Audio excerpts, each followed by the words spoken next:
Au tribunal de Castres hier, un jeune castré de 21 ans comparaissait pour avoir activement participé lundi dernier en début de soirée à des échanges plutôt vifs entre un groupe de jeunes du quartier de la Mêlée et des policiers du commissariat. Tout aurait commencé par un incident au sein de la grande surface Intermarché vers 18h30. Celui-ci a provoqué un attroupement et nécessité l'intervention de la police municipale. En parallèle, des bouches à incendie sont détériorées. La police nationale est sollicitée. Une première patrouille d'intervention subit un caillassage à son arrivée. Un pare-brise est cassé. Des renforts se rendent rapidement sur place.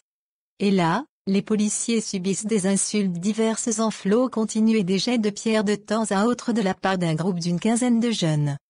Quid des images vidéo? Celui qui comparaissait hier repéré comme l'un des plus belligérants, selon les termes de la juge, fut le seul du groupe à être interpellé mercredi après avoir été formellement identifié par 6 fonctionnaires. Lui, nie l'essentiel des faits reprochés. Son avocat, Maître Escande, tentera évidemment de rendre crédible sa version qualifiée de floue par le parquet. Il regrettera surtout que les bandes des caméras vidéo de la ville n'ont pas pu être visionnées en contradictoire au prétexte qu'elles ne seraient pas exploitables. Le confort absolu, c'est de regarder la vidéo.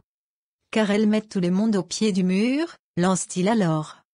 Si la belle ville de Castres s'est dotée d'un contrôle objectif et irréfutable, c'est dommage que la juridiction ne s'en serve pas. Ces propos ajoutés à une tentative de déstabilisation de la procédure en ouverture de l'audience ont eu le don d'agacer la procureure, Manuela Garnier, qui, fait très rare, a repris aussitôt la parole pour s'inscrire en faux des propos tenus par l'avocat. Ce serait une révolution s'il fait saisir à chaque fois des bandes vidéo sur lesquelles il n'y a rien, a-t-elle ironisé.